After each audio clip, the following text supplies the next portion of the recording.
Hello, everybody. It's Mrs. Lawrence again and Lucy, but she's kind of going through her little bit of Lucifer mode. She's being naughty. Told you she was naughty sometimes. She just doesn't want to sit down and listen to this book, but it's a book from Hank and Mercer, so we're going to read it really nice. Lucy, you lay down and listen. The book is called Sheila Rae, the Brave, and the author is Kevin Henkes. And Kevin, I don't know if I'm saying your name right or not. Hope so. The dedication page is written for Gretchen. Do you guys ever wonder who that person is that they dedicate the book to? Sheila Rae wasn't afraid of anything.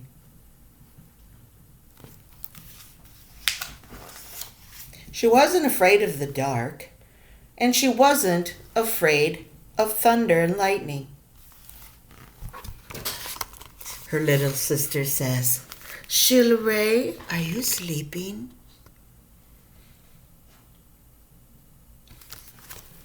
And she wasn't afraid of the big black dog at the end of the block.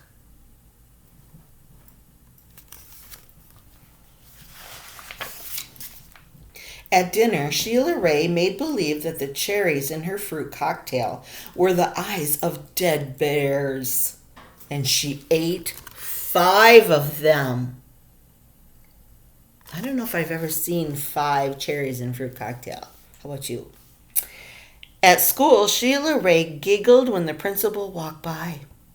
And when her classmate Wendell stole her jump rope during recess, Sheila Rae tied him up until the bell rang.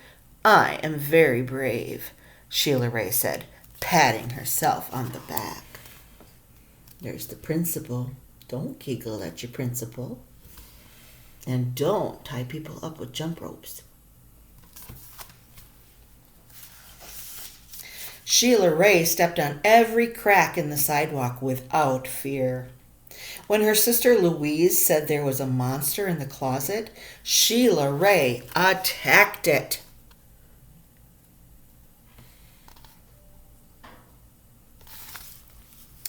As she rode her bicycle no-handed with her eyes closed, "Yay, yay, Sheila Rae!" her friends yelled, clapping their hands.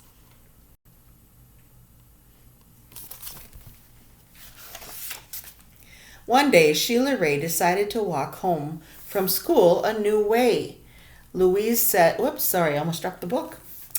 Louise was afraid to. "You're too brave for me," Louise said.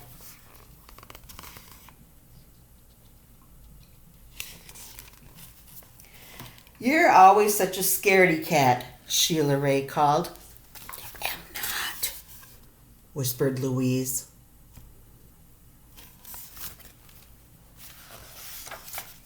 Sheila Rae started off skipping. "I am brave," she sang. "I am fearless." She stepped on every crack. She walked backwards with her eyes closed.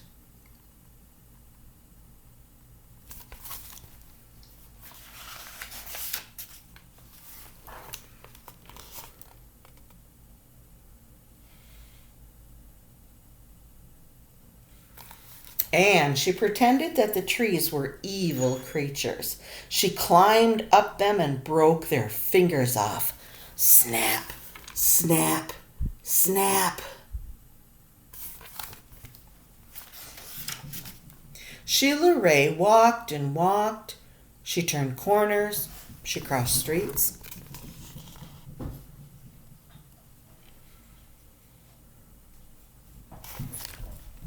It suddenly occurred to Sheila Rae that nothing looked familiar.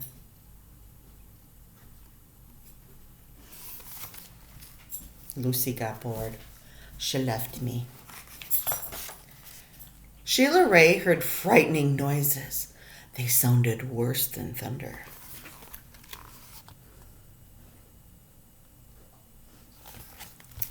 She thought horrible thoughts. They were worse than anything she had ever imagined. "I am brave," Sheila Rae tried to convince herself. I am fearless.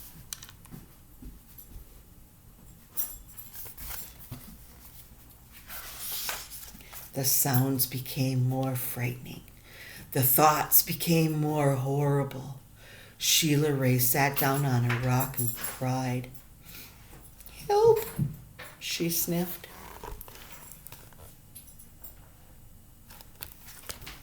She thought of her mother and father and Louise. Mother! Father! Louise! She cried.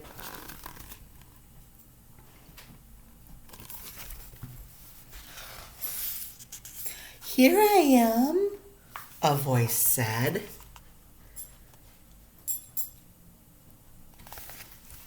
Louise! Sheila hugged her sister. We're lost, Sheila Rae said. No, we're not, Louise said. I know the way home. Follow me.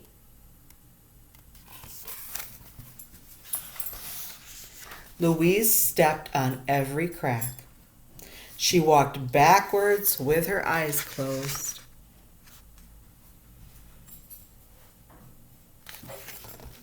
She growled at stray dogs and bared her teeth at stray cats.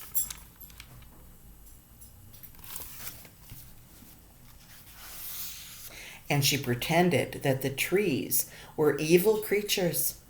She jumped up and broke their fingers off. Snap, snap, snap. Sheila Rae walked quietly behind her. They walked and walked.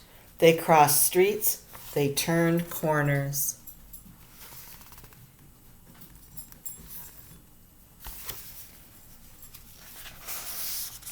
Soon their house could be seen between the trees. Sheila Rae grabbed Louise, dashed up the street.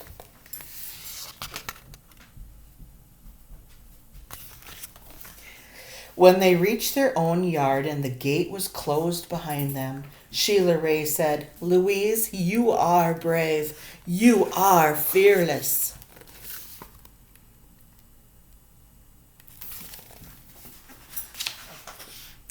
We both are, said Louise, and they walked backwards into the house with their eyes closed.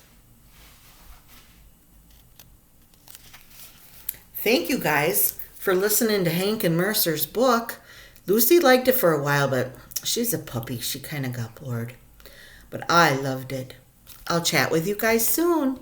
Thank you. Goodbye.